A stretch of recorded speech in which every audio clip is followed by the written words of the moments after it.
रही है। ओ भाई, अगर बिस्तर पे नींद ना आए तो एक बार अपनी जिंदगी के बारे में सोचा करो, कहीं इस बिस्तर में किसी गरीब की आह तो नहीं लग गई है। इस मकान की ऊंची इमारत में, इसकी ईंटों में मसाले की जगह पे किसी गरीब की हाय तो दफन होके नहीं रह गई है। इसलिए कि अगर किसी का दिल दुखा के बंदा लेटा करता है तो फिर नींद नहीं आया करती है। अगर बंदा अल्लाह का शुक्र अदा करके किसी का दिल न दुखा के पत्थरों पे भी लेट जाता है, अल्लाह उसे भी सुकून की नींद अता फरमा दिया करता है। वो कहा था किसी ने, फुटपाथ पे सो जाते हैं अखबार बिछाकर, मजदूर कभी नींद की गोली नहीं खाते। मजदूर कभी नींद की गोली नहीं खाते। ये क्यों? क्योंकि वो सुख में रहते हैं, क्योंकि वो किसी का दिल जला के नहीं खाया करते बल्कि अपना पसीना बहा के खाया करते हैं। आज हमारे रब्बन भाई ने बेटे की अकीके के खुशी में, इसमें इत्र बहुत ज्यादा है, गला पकड़ रहा है इसका, इत्र भी बड़ी तेज है। बेटे के अकीके की खुशी में इस महफिल को सजाया। आज हम सबको ये सोचना चाहिए कि जितनी खुशी बेटे की, बच्चों की विलादत पे हमारे रब्बन भाई को हुई है, यकीनन उतनी ही खुशी हमारी विलादत पे हमारे माँ बाप को हुई होगी। है कि नहीं ऐसा? सारे माँ बाप के जरिए आए हैं यहाँ पे ना, या कोई ऐसा जो आसमान से उतरा हो? सारे माँ बाप वाले लोग हैं ना। तो फिर मेरी बात पे गौर करें। जिस तरह आज इनको अपनी औलाद की खुशी है ना, हमारे माँ बाप को भी हमारी विलादत की खुशी हुई होगी। हमारे माँ बाप ने भी जश्न मनाया होगा, हमारे माँ बाप भी खुश हुए होंगे। तो हम अपनी जिंदगी में पूरी कोशिश ये करें कि अपनी तरफ से अपने माँ बाप को तकलीफ ना दें, अपनी तरफ से अपने माँ बाप को तकलीफ ना दें।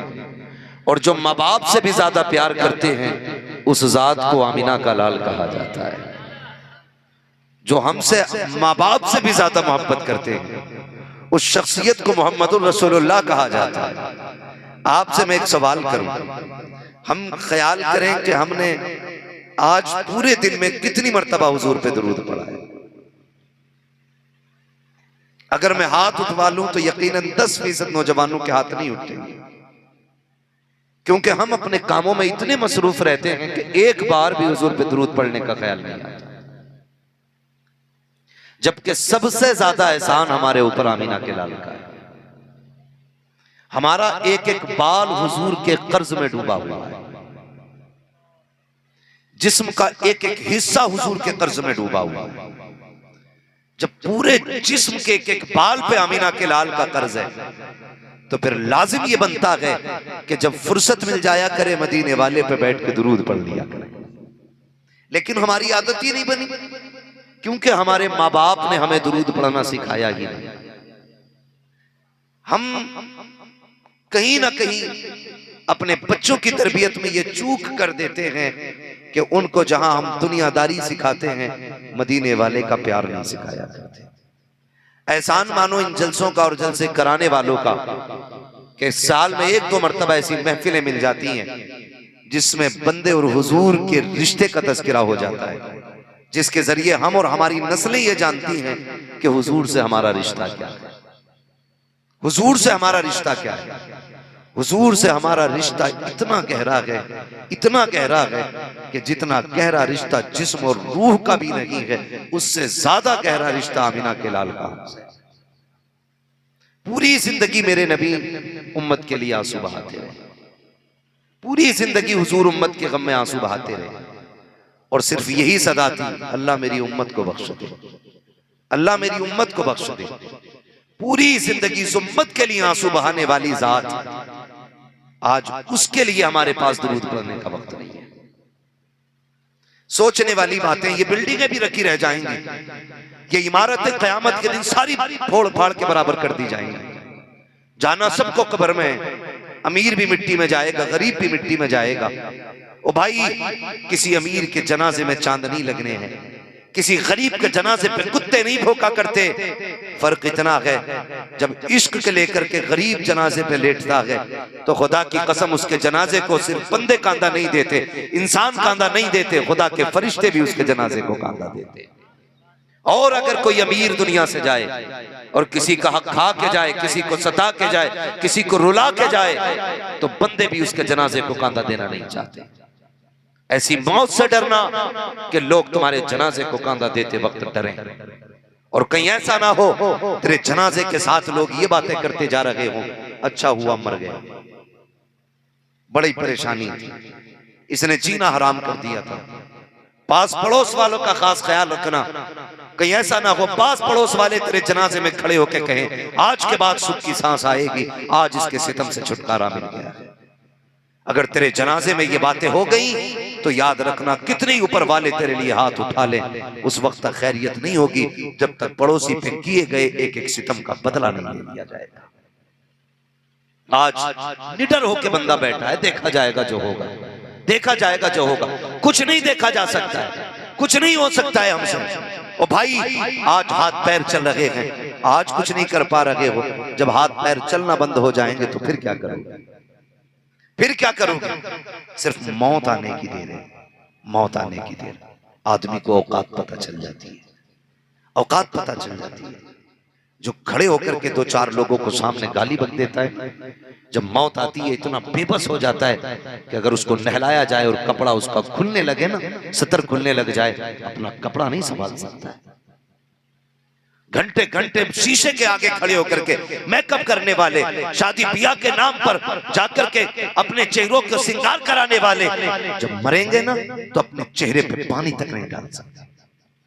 यह हकीकत है हमारी। वो जो अकड़ के चलते थे आज बेबस पड़े। मौत पूछती है झिझोड़ कर, बता कहां गई तेरी ताकत, कहां गई तेरी पावर, जिस पावर की वजह से तू अकड़ता था, जिसकी वजह से लोगों को खातिर में नहीं लाता था, कहां गया आज तेरी वो ताकत? उस वक्त जबान भी बंद हो जाती है, कुछ नहीं कह पाओगे, कुछ नहीं कह पाओगे। जिस जबान को 24 घंटे चलाते थे, एक लम्हे के लिए इस जबान को इजाजत नहीं। जब हम इतने मजबूर और इतने बेबस हैं तो क्यों ना ऐसे काम कर जाएं कि हमें मौत के बाद भी जमाना जिंदा कहे, मरने के बाद भी लोग देख के कहें ये जिंदा लेटा हुआ है। ये कब होगा?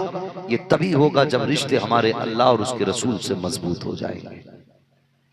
अल्लाह और उसके रसूल से जब रिश्ते मजबूत हो जाएंगे तब जाकर के फिर देखना, खुदा की कसम, हमारी मौत पे जमाने को रश्क आएगा, हमारी मौत पे जमाने को रश्क आएगा। लोग कहेंगे अल्लाह ऐसी मौत हमें दे दे जैसे फला गया। आज अल्लाह माफ करे, कैसी कैसी मौतें हो रही है, पता भी नहीं चलता कलमा मिला के नहीं, मौका ही नहीं मिलता कलमा पढ़ने का, क्योंकि जितने खड़े होते हैं बगल में, अब तो अल्लाह माफ करे ये हालात है, हादसे हो जाते हैं, एक्सीडेंट हो जाते हैं, तो कोई तसल्ली देने वाला नहीं होता, कोई दिलासा देने वाला नहीं होता, कोई सहारा देने वाला नहीं होता। जख्मी रोडों पे तड़पते रहते हैं। लोग कहते हैं हमने तरक्की की है, आओ तुम्हें तरक्की का जमाना दिखाता चलो। लोग कह रहे हैं तरक्की की है, जाओ हादसों की मंजिलें देखो, जाके हादसों के मकामात देखो, जहां पे एक्सीडेंट हो जाते हैं वहां लोग कैमरे निकाल करके वीडियो बनाना शुरू कर देते हैं, फोटो बनाना शुरू कर देते हैं, फिर उसको कोई लाइव चलाता है, फिर कमेंट चेक कर रहा है, वो जो जख्मी पड़ा है, कोई पानी के लिए तड़प रहा है, कोई इलाज के लिए तड़प रहा है। किसी की इंसानियत इतनी बेदार नहीं होती है कि कोई उसको दवा के लिए ले जाए, कोई उसको पानी पिला दे, कोई उसको सहारा दे दे और कहते हैं हमने तरक्की की है। खुदा की कसम, इसे तरक्की नहीं कहते हैं। आज तुझे तरक्की का दौर दिखाऊं, तुम लाशें देख के मुस्कुरा के चले जाते हो, तड़पते देख के वीडियो बनाते हो। इंसानियत देखो, मेरे नबी का दौर है, जंग का मौका है, जंग चल रही है, जंग के बाद जख्मियों को इकट्ठा किया गया। 10 एक लाइन में जख्मी लेटे हुए हैं, सारे कह रहे थे अल अतश अल अतश, प्यास लगी है, प्यास लगी है, पानी मौजूद नहीं था। एक सहाबी ने दौड़ के कहा था या रसूल अल्लाह, ये जो जख्मी लेटे हुए हैं प्यास से बेहाल है, आका पानी का इंतजाम होता। मेरे नबी की बारगाह में एक प्याला पानी का पेश किया गया, आका सिर्फ एक प्याला है, फरमाया जाओ मेरी प्यास की फिक्र ना करो, ये जाके मेरे जख्मी सहाबा को पिला दिया जाए। लाओ तो ऐसा आका ला के दिखा दो। खुदा की कसम, आज अगर किसी को मदद मिलती है पहले खुद लूटा करता है, फिर बचा कुचा बांटा करता है। लाओ कोई आमीना के लाल जैसा पानी का पहला प्याला है और इसके अलावा पानी भी नहीं है। खुदा की कसम, जंग के बाद का मामला है, सारे प्यासे थे, मेरे नबी की बारगाह में आया, आका ने कहा मेरी फिक्र ना करो, मेरे गुलामों को जाके पिला दिया जाए। जब पानी लेकर के आए हैं, पहले जख्मी के पास पानी का प्याला पहुंचा है, उसने करवट वाले को देखा, ये उनकी बात नहीं कर रहा हूं जो खड़े होकर तमाशा तमाशा देख रहे हैं। ये उनकी बात नहीं कर रहा हूँ जो लोगों को बता रहे थे इनके चोटें कैसी लगी हैं, ये उनकी बात कर रहा हूँ। किसी का गला कटा है, किसी का मैदा जख्मी है, किसी का पेट कटा है, किसी का सीना चाक है, 10 पड़े हैं जख्मी। इस हाल में पानी का प्याला आया, पहले ने करवट वाले को देखा,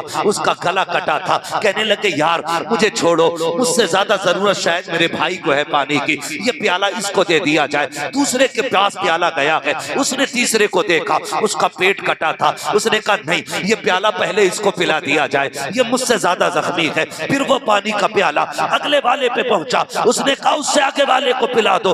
10 के पास प्याला चला गया, किसी ने पानी नहीं पिया था। आखिर में पलट के जब आखिरी बंदे के पास गया, उसने सबको देखा और देखने के बाद कहा मेरी तो खैरियत है, ये प्याला मेरे नबी को पिला दिया जाए, ये पानी मुस्तफा को दे दो जहां से चला था पानी। फिर वही आ जाता है, आका ने प्याला लिया, खुद चल करके आए, देखा 10 के 10 शहीद हो चुके हैं, लेकिन किसी ने भी पानी पीने में पहल नहीं की है, सिर्फ इस बुनियाद पर कि मुझसे ज्यादा ये हकदार ना हो। मैं आपसे पूछना चाहता हूँ किसको तरक्की कहते हो? खुदा की कसम तरक्की तब आई थी जब मेरे नबी दुनिया में तशरीफ लाए हैं, जब मेरे नबी ने इंसानियत का पाठ पढ़ाया है, तब जमाने को पता चला। और आका ने यूं दरियाए करम खोला, यूं दरियाए करम खोला। दुनिया आज तक कहती है कौन देता है, देने को मुंह चाहिए, देने वाला है सच्चा हमारा। नारे तकबीर, नारे रिसालत, मसलके आला हजरत, उलमाए अहले सुन्नत, हुजूर शहंशाह खिताबत, जश्न ईद मिलादुन नबी। नारे तकबीर, नारे रिसालत। ओ भाई अपने नबी से रिश्ते मजबूत कर जाओ रिश्ते मजबूत। अभी हमने नहीं देखा कितने जनाजे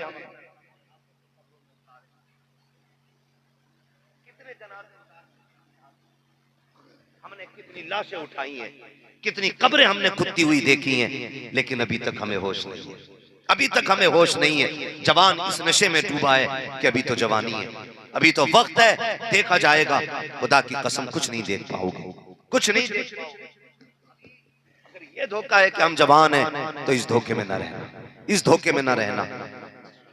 वो कहा था किसी ने, हुए नाम वर बेनिशां कैसे कैसे, जमी खा गई आसमां कैसे कैसे, कैसे कैसे ताकतवर आए और आकर के चले गए और किसी का नामो निशान नहीं रहा।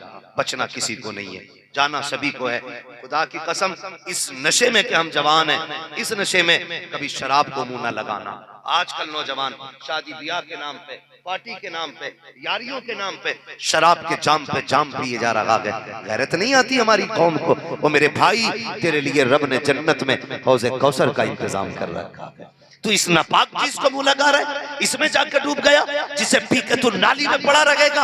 आ तेरे लिए रब ने हौज़े कौसर का इंतजाम किया है, शराबे तहूर का इंतजाम किया है। तू डूब गया इस नापाक चीज के अंदर जो तेरी दुनिया भी बर्बाद कर रहेगी, आखिरत भी बर्बाद करती जा रही है। याद रखिएगा जो शराब के आदी हो जाते हैं उनकी नस्लें कभी कामयाब नहीं होती हैं। जो शराबी होते हैं न कामयाब शोहर हो सकते हैं, न कामयाब बाप हो सकते हैं, न कामयाब भाई हो सकते हैं, न कामयाब जिम्मेदार हो सकते हैं। खुदा की कसम जो गुलाम मुस्तफा हो जाता है वो जिम्मेदार बाप भी होता है, जिम्मेदार भाई भी होता है, जिम्मेदार शोहर भी होता है। और जब दुनिया से जाता है तो मुस्कुराता हुआ जाता है और ये कहता हुआ जाता है तुम्हें माना, तुम्हें जाना, न रखा गैर से काम, लिल्लाहिल हम्द में दुनिया से मुसलमान है। नारे तकबीर, नारे रिसालत, उलमाए अहले सुन्नत, उलमाए अहले सुन्नत। नारे तकबीर, नारे रिसालत। शराब पीते ना, शराब कहते नहीं वो यार ले गया था बुला के मेरा दोस्त, एक बार पी ली, पार्टी थी, चल गई। मैंने कहा भूल गया तूने कलमा मदीने वाले का पढ़ा है, तुझे याद नहीं आया कि तू रब का बंदा है, तू कैसे चला गया शराब पीने के लिए?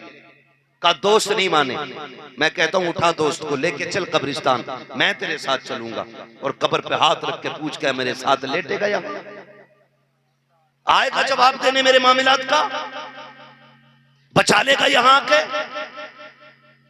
फरमाया गया जो शराबी होगा शराबी और बिना तौबा किए मर गया, इतनी तेज की उसे प्यास लगेगी कि अल्लाह तश चीखेगा, ये जबान निकल के यहां तक लटक जाएगी प्यास की वजह से, पानी मांगेगा। फरमाया गया उसे जहन्नम के बिच्छुओं का जहर निकाल के दिया जाएगा।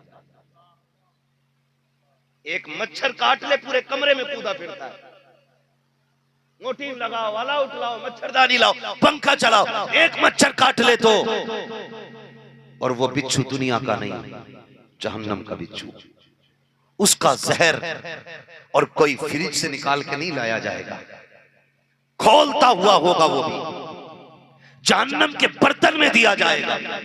लेकिन फरमाया गया इसकी प्यास इतनी बढ़ा दी जाएगी कि ये उसको भी पीने की कोशिश करेगा। इतना गर्म होगा वो जहर कि जब उसके प्याले को ये मुंह के करीब लाएगा, उसकी भाप से होठ जल के ये लटक के नाव तक आ जाएगा, ऊपर का होठ सिकड़ के माथे तक चला जाएगा, लेकिन फिर भी वो उसको पिएगा। ऐसा जहर होगा वो कि जिस जगह से गुजरेगा काटता चला जाएगा, चीखो पुकार के सिवा कुछ नहीं होगा, वहां मौत भी नहीं आनी है, कोई बचाने वाला भी नहीं आना है। कहाँ जाके डूब गया नौजवान, तेरे लिए तो गारे हिरा में मुस्तफा ने दुआएं मांगी थी, गारे शौर में तुझे मांगा गया था, गारे सजदा में तेरे लिए आंसू बहाए गए, भूल गया नबी की कुर्बानियों को। मेराज में गए, रब ने फरमाया था महबूब आ तू मुझे देख मैं तुझे देखूं, चल फैसला कर, अब बता तुझे क्या चाहिए। मेरे महबूब ने अबू बकर के लिए, उस्मान के लिए नाम लेके कुछ नहीं मांगा, बल्कि गुनहगारों के लिए मांगा था, ए अल्लाह मेरी गुनहगार उम्मत की मग़फ़िरत फरमा दे। मैं पूछना चाहता हूँ, जब शराब के नशे में डूबते हैं हम लोग, क्यों हमें मुस्तफ़ा की याद नहीं आती है? क्या जवानियां इसलिए मिली थी कि हम अय्याशियों के अड्डों को आबाद करें? इसलिए जवानियां दी गई थी कि हम जाकर शराब में डूब जाएं? इसलिए जवानियां दी गई थी कि नबी के दीन की शरीयत के उसूलों की धज्जियां उड़ाएं? जवानी इसको नहीं कहते हैं। तुम 22 साल के हो गए, 28 साल के हो गए, तुम्हें आज तक रिश्ता मुस्तफा का नहीं पता चला है।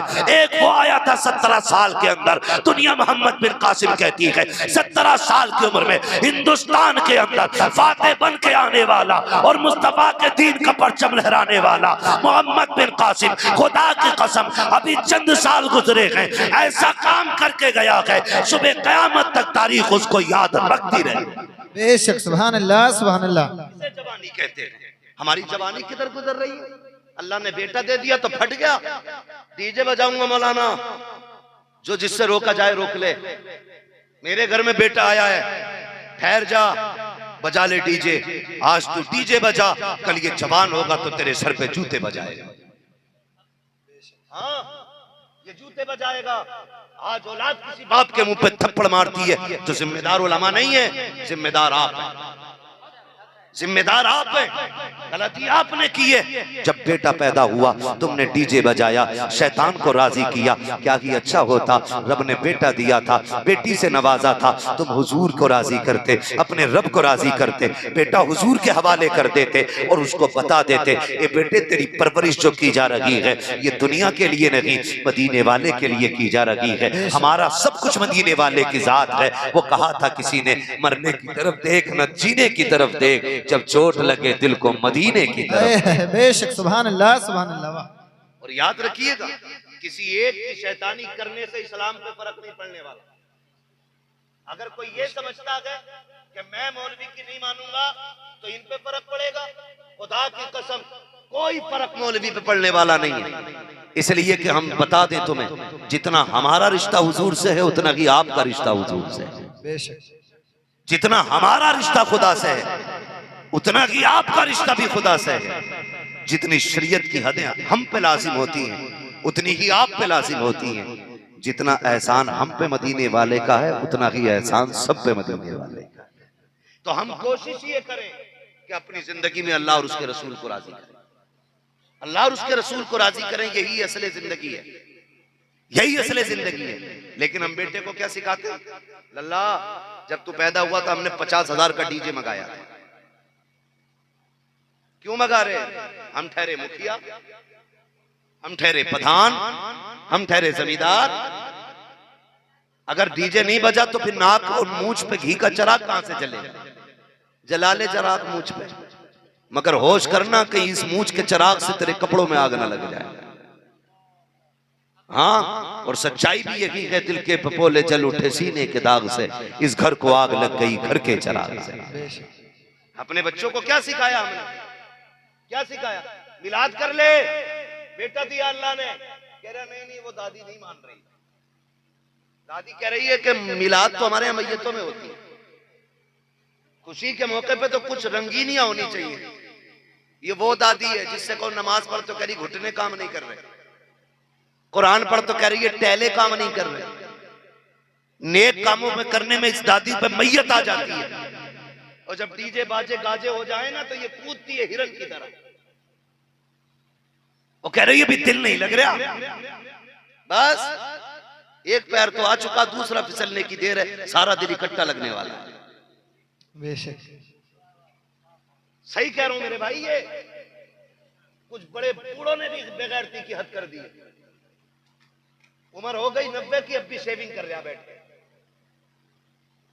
खाल सुकड़ के मुंह के अंदर चली गई, लेकिन अब भी दाढ़ी मूंड रहा। गैरत कर, बाल सफेद हो गए, मौत का पैगाम आ गया है, तैयारी कर ले, वरना इतना रगड़ा जाएगा कोई बचाने वाला नसीब नहीं।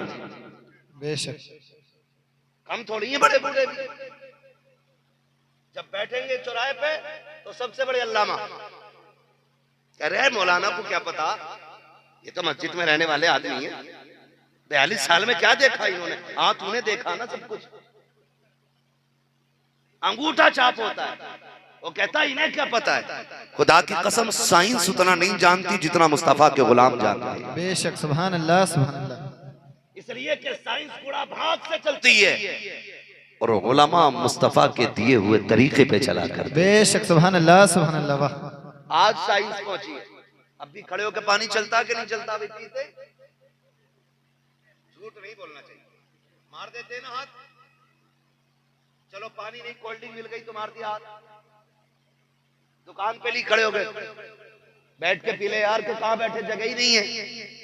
और खुदा के बंदे, जब इस जमीन पे सजदा करने की इजाजत है तो इस जमीन पे बैठ के तू पानी नहीं पी सकता है? वो कह रहे आप जगह ही नहीं है बैठने की, इसलिए खड़े खड़े मार दिया हाथ। आज से ज्यादा तुमने किडनी फेल होते देखी है?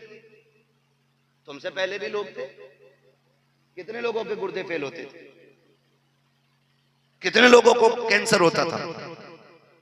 नहीं ना, आज कसरत से हो रहा है। वजह क्या है? आज 1400 साल के बाद साइंस ये कह रही है कि अगर आप खड़े होकर पानी पिएंगे तो आपको किडनी का कैंसर हो जाए। 1400 साल के बाद आज कह रही है साइंस कि खड़े होकर नहीं पी सकते। 1400 साल पहले मेरे नबी ने कहा था बैठ के पानी पिया करो, किडनी भी सलामत रहेगी, तुम भी सलामत। सुभान अल्लाह सुभान अल्लाह। बेशक ये दूसरे की मेंढ काट के कह रहा मौलवी क्या जाने, खड़ी खेती काट के कह रहा मौलवी क्या जाने। मर के देख, ये निजाम है। न मौलवी के बगैर तू दुनिया में आता और न जाएगा मौलवी के बगैर। बेशक जिसे हम 2 कौड़ी का समझते हैं ना, वही आके कान में अजान पड़ता है। जब दुनिया में आते हैं अजान होती है कि नहीं? सर क्यों हिला रहे हैं, बोले जरा भाई, होती है कि नहीं? कान में अजान पड़ी जाती है। और जब दुनिया से जाता है तो नमाज जनाजा होती है।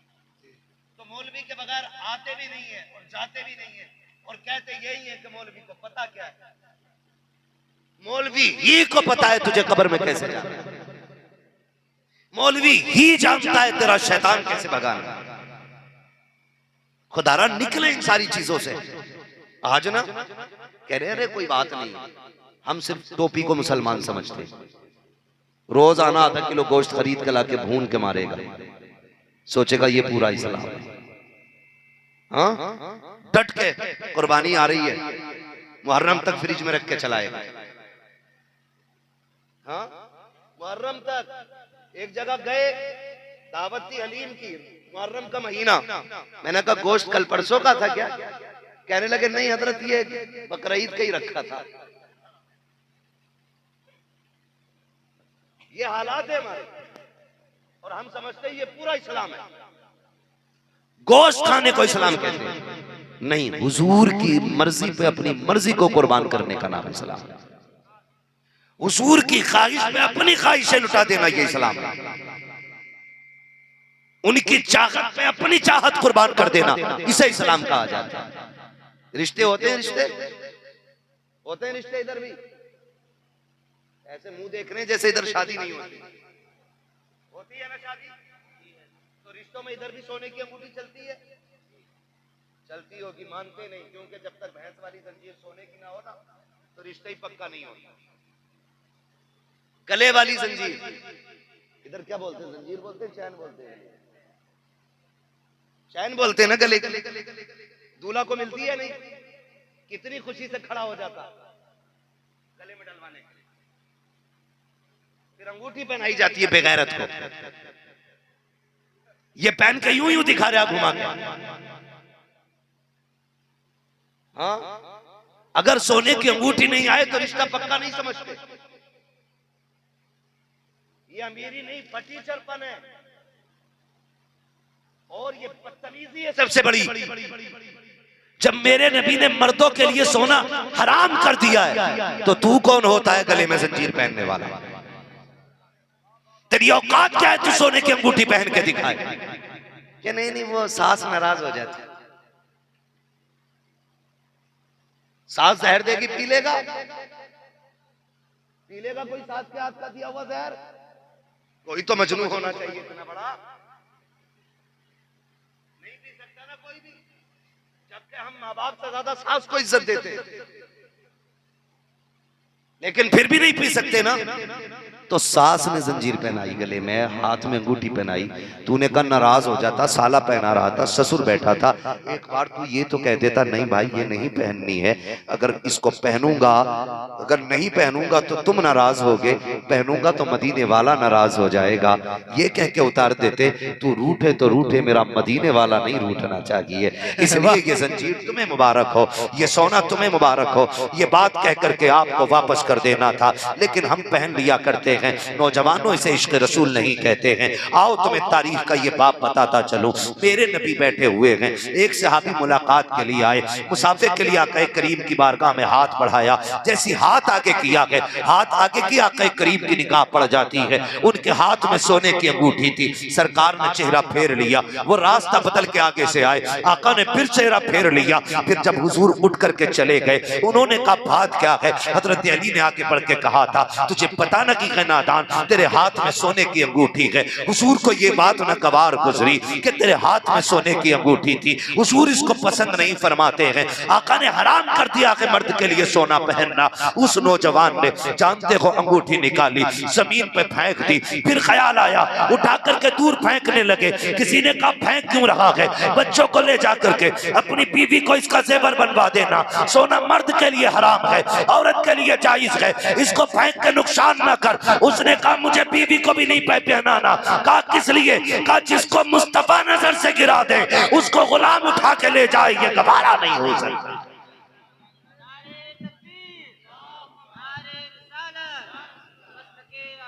डबल कर दिया।